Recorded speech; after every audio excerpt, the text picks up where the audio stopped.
जय जय राम कृष्ण हरी, जय जय राम कृष्ण हरी. आज आपण हरिपाठाचा 17वा अभंग पाहणार आहोत. हरिपाठ कीर्ती मुखे जरी गाय, पवित्राची होय देह त्याचा. तपाचे सामर्थ्य तपिनील अमुप, चिरंजीव कल्प वैकुंठी नांदे. मात्र पित्र भ्राता सगोत्र अपार, चतुर्भुज नर होऊन ठेले.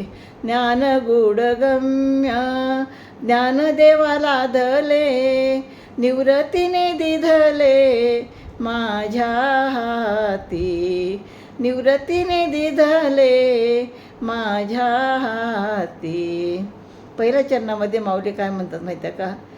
हरिपाठ कीर्ती मुखे जरी गाय, पवित्राची होय देह त्याचा. तर ज्ञानदेव म्हणतात, जो मुखाने हरिपाठ गातो, हरीच्या यशाचे गुणगान करतो, त्याचा देह अतिशय पवित्र होतो.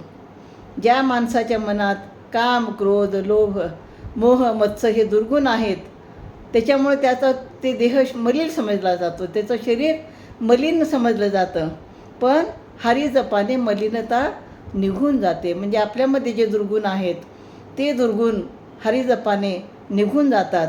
जसं आपण सुवर्णाला अग्नीमध्ये गरम केल्यानंतर त्याच्यातली मलिनता निघून जाते, त्याचप्रमाणे हरिभक्तीने मनुष्यातील सर्व दोष जळून भस्म होतात आणि तो पवित्र होतो. आणि असे पवित्र असणारे लोक कोण आहेत? हे आपले संतच आहेत, की जे नेहमी सतत हरिनाम घेत असतात, हरिपाठ म्हणत असतात. मग पुढच्या चरणामध्ये माऊली काय म्हणतात माहीत आहे का? तपाचे सामर्थ्य तपिनील अमुप, चिरंजीवी कल्प वैकुंठी नांदे. तर हरिनाम संकीर्तनाच्या सामर्थ्याने ज्याने अनगणित तप केले आहे, तो अनंत काळापर्यंत वैकुंठामध्ये जातो, तो वैकुंठवासी होतो. आणि कल्पापर्यंत म्हणजे हजारो करोडो वर्ष तो वैकुंठामध्ये राहतो.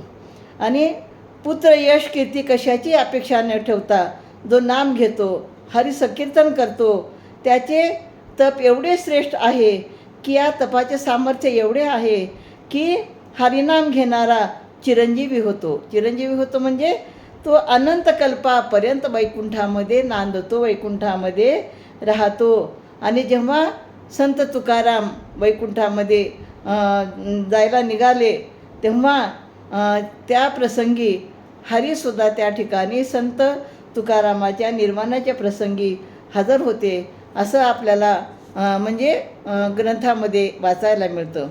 तर यानंतर दुसऱ्या याच्यामध्ये काय म्हणतात माऊली माहीत आहे का?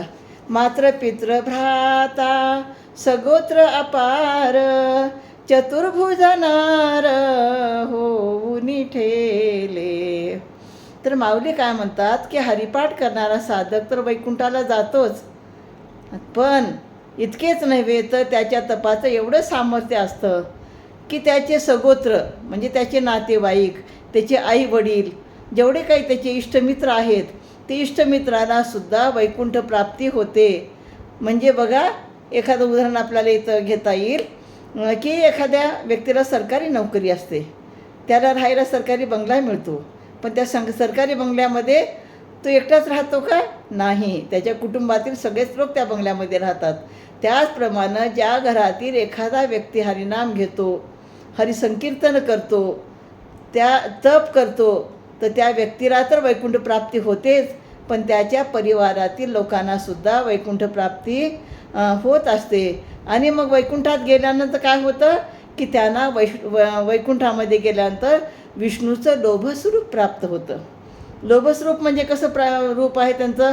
शंख, चक्र, गदा, पद्म आणि चतुर्भुज असलेले हे त्यांचं विष्णूचं रूपामध्ये ते येतात.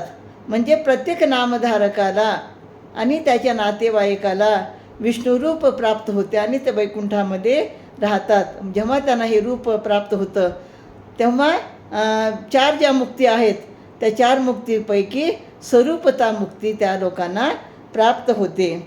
आणि म्हणजे भगवंताप्रमाणे त्यांना देह प्राप्त होतात आणि ते वैकुंठामध्ये त्यांना वास्तव्य मिळतं. की याचा अर्थ असा आहे की ते उत्तम उपासक असल्यामुळं ते विदेहाचे अधिकारी असतात आणि ते वैकुंठामध्ये राहतात, ब्रह्मलोकी जातात. आणि जे ब्रह्मलोकी जातात, वैकुंठमध्ये जातात, ज्यांना विष्णुरूप प्राप्त होतं तर त्यांना परत जन्ममरणाच्या फेऱ्यामध्ये पडायची गरज नाही. परत त्यांना जन्म घेऊन परत यावं लागत नाही. त्या ठिकाणीच त्यांना वैकुंठामध्ये मुक्ती प्राप्त होते. तर त्याच्यानंतर पुढच्या चरणामध्ये माऊली काय म्हणतात? ज्ञानगूढगम्य ज्ञानदेवा लाधले, निवृत्तीने दिधले माझे हाती. तर ज्ञानदेव म्हणतात की हे गूढ ज्ञान, गुप्त ज्ञान हे मला कोणी दिलं आहे? माझे गुरु निवृत्तीनाथाने दिलेलं आहे. आणि भगवंताचं हे ज्ञान खूप गूढ आहे. आणि हे गूढ ज्ञान समजण्यासाठी ज्ञाता म्हणजे साधक आणि ज्ञेय म्हणजे ईश्वर, ही दोन्हीही एकरूप होतात. आणि तेव्हाच खऱ्या ज्ञानाचा उदय होतो. त्याला आत्मज्ञान प्राप्त झाल्यामुळं साधक हा ज्ञान संपन्न होतो. आणि म्हणून ज्ञानोबाराय म्हणतात की माझे गुरु निवृत्तीनाथामुळं मला हे गूढ ज्ञान मिळालं आणि मला ईश्वराची प्राप्ती झाली, वैकुंठाची प्राप्ती झाली, असं या ठिकाणी ज्ञानेश्वर माऊली सांगतात. तर म्हणून ज्ञानेश्वर माऊली नेहमी म्हणत असतात, हरिमुखे म्हणा, हरिमुखे म्हणा, पुण्याची गणना कोण करी. तर पुढच्या 18व्या अध्यायामध्ये पाहूया की माऊली आपल्याला काय म्हणतात ते.